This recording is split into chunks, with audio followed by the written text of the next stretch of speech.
naluloko sila. Naluloko ako.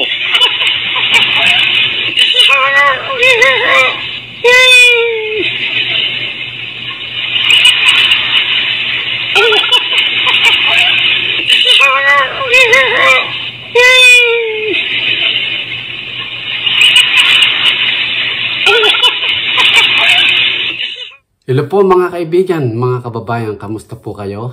Sana po ay ligtas kayo sa anumang karamdaman at ang pagpapala ng Panginoong Diyos ay sumainyong lahat saan man panig ng daigdig kayo naroon. Yan, tayo po ay may panibagong reaction video. Ito po yung pinangako kong part 3 ng kay Pastor Kibuloy, Apollo Kibuloy. Sinabi ko po sa inyo na susundan po natin yung ating dalawang reaction video. At ito po, may panabago po tayong video post.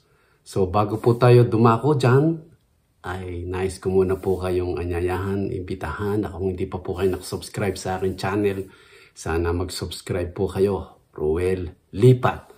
At hit that notification bell para lagi po kayong updated sa mga video post ko, live streaming, reaction video tulad po nito. Yan, tuloy-tuloy na po tayo. Yan, nakita niyo po sa ating preview na inamin niya po ni Pastor Apollo Kibuloy na siya po ay naluloko. Yeah, siya po mismo ang nagsabi na siya ay naluloko na. Kaya ito po ang kanyang mga ginagawa na kalukuhan na siya daw po ang nagpahinto ng lindol. Ito, pakinggan po natin. Noong lumindol ng 6.6, nandun ako kapon, nandun ako sa kwarto ko. Sabi ko, Lindol, stop! Stop! Tapos, pangalawa, yung mga 11 siguro yun. Nandyan si Ingrid, nandyan sino yung kasama ko, nagsusulat ako, lumindol. Sabi ko na, stop! Eh di yung stop din. Pasalamat kayo sa akin. Oh, pasalamat kayo sa akin. Kasi kung di ko pinay-stop yun, marami kayong magigiba dyan, mga mamamatay kayo. Kaya pasalamat kayo at ako nagpa-stop ng lindol. Hindi ko sinabi ito na walang witness, ha? May witness, marami. Nakapalibot sa akin. Sinigawan ko yung lindol. Nung gumano na yung mga chandelier ko. Stop! Okay. Sabi ko na, stop! Stop ka agad. Sabi na yung sterletet, oo nga, no? Yung pangalawa, ganun din. Pasalamat kayo sa akin, napa-stop ko yung lindol na yun. Natamimi kayo, ano? Sinabi din po niya na siya daw po ang langit doon po sa Davao. At sinabi po niya na siya ang bagong langit. Kaya ito, panoorin po natin. Kaya grabe po ang mga sinasabi niya. Ito po. Ang kaharian, ang paraiso ay nasa ikatlong langit. Paano yun nasa Davao? Pagka ikaw, karnal ka, kahit nasa lupa pa, nasa Davao pa ang kaharian ng langit, hindi ka makakapasok. Lalo na sa ikatlong langit. Eh dito nga sa Davao, hindi ka makapasok. Pinunta na nga ditong langit eh. Hindi pa ninyo kayang pasukin. Ako ang hari ng langit dito sa lupa. Kaya mo akong sundin? Pag di mo ako kayang sundin na taong nagmanifest dito sa iyo, paano ka papasok sa ikatlong langit? Huwag mo hanapin ang ikatlong langit kung hindi mo mahanap dito. Na pinadala na nga niya dito sa Davao eh. Pwede mo nang puntahan, pwede ka nang magtanong, pwede mo nang sundin. Maliwanag na ipinapaliwanag ko kung paano kang makapasok. Hindi pa nga nyo mapasok-pasok tapos ikatlong langit ang pangarap nyo. Walang pangatlong langit sa inyo, akin lang yon.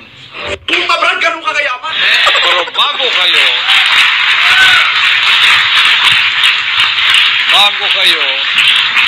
bago kayo makapunta doon, daan muna kayo sa akin dito sa Davao.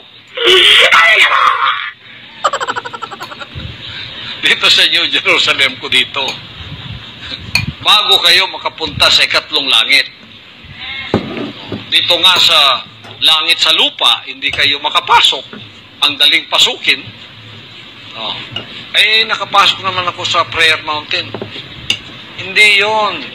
Real estate lang yun. Example lang yun ng new creation. Ako ang bagong langit. Ako ang bagong langit. No! God, please, no! No! Ito po ang matindi, itong susunod. Sinabi po niya na siya daw po ang katotohanan at ang daan. Alam po nating lahat na ang Panginoong Hesus ang nagsabi na siya ang katotohanan, siya ang daan at buhay. Pero siya, kiniklaim po niya na siya daw po si Kibuloy. Bakit ko kayo didebatiin ako na ngayong katotohanan? Ako ang daan at ang buhay. Pag di kayo dumaan sa akin, hindi kayo pupunta sa langit. Yan ay napakalaking katangahan at katarantaduhan. Kahit ano pang gawin ninyong pagtatagpisaw dyan. Ako may-ari ng sanlibutan ngayon. Magdidebate ako sa inyong mga hunghang kayo. Mali ka niyang kapatid. Sinasabi din po niya na siya daw po ang appointed son. Believe it or not, siya daw po. Pag nanaginip kayo at nanlait kayo sa akin, pag nanaginip kayong may dumaan na kabaong sa harap ninyo, na kayo ang naroroon, magpapasimula na ang hatol na sa inyo ay ibabagsak ng Ama at hindi na kayo magtatagal sa lupa. At mga kaibigan, mga kababayan, marami po siyang mga banta at nakakatakot po ang kanyang mga banta tungkol sa mga panaginip. Noon pa, nangyari na yan, 33 years na ito ministry ko. Lahat ng mga nanlait na below the belt, silang lahat ay tinamaan ng judgment ng dakilang Ama. Sasabihin ko sa inyo ang totoo. Kaya hinay-hinay kayo sapagkat hindi niyo kilala ang appointed son. Marami din po siyang mga maling mga hula, mga revelation ay mali, palpak. Tonight, let it be known unto all Filipinos that the Almighty Father has appointed a president for this nation. He is no other than Gilbert Teodoro.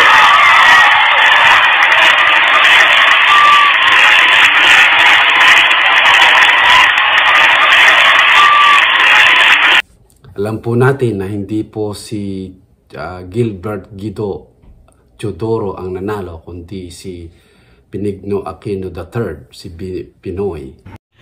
Nung maging presidente si Pinoy, bumaliktad ngayon si Kibuloy. Nung makausap si Chris Aquino, pakita nga natin. Oh, see, Pastor? You should have had faith. Ano? You know, ang revelation ko naman talaga no, si Pinoy, pero I have given my word to Kibo. Oo nga eh. Ano ang sa inyo? Natamimi kayo. Gago! Ang pinagtataka ko lang po kung bakit po maraming naniniwala sa kanya. Umabot na po siguro ng mga 6 million na kataong naniniwala sa kanya. Ano po sa palagay nyo? Bakit kaya? Naloloko sila. Naloloko ako.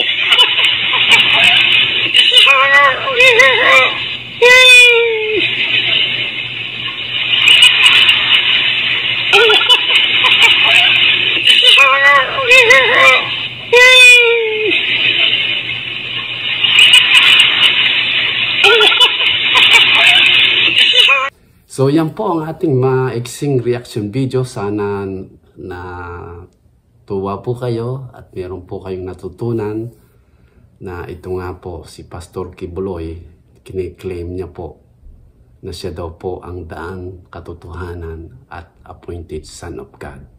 Huwag po tayong basta maniniwala. Iaralin po natin ng Biblia. Available po sa ating lahat yan at nang hindi po tayo ma-deceive ng ating kapwa. Maraming salamat po sa inyong lahat. Yan, hindi na po tayo magtatagal sa maigsing video post natin ito. At nawa po yung pagpapala ng Panginoong Diyos ay laging sumainyo at lagi niyo pong tatandaan, God loves you and Jesus died for your sin. See you soon. Bye-bye.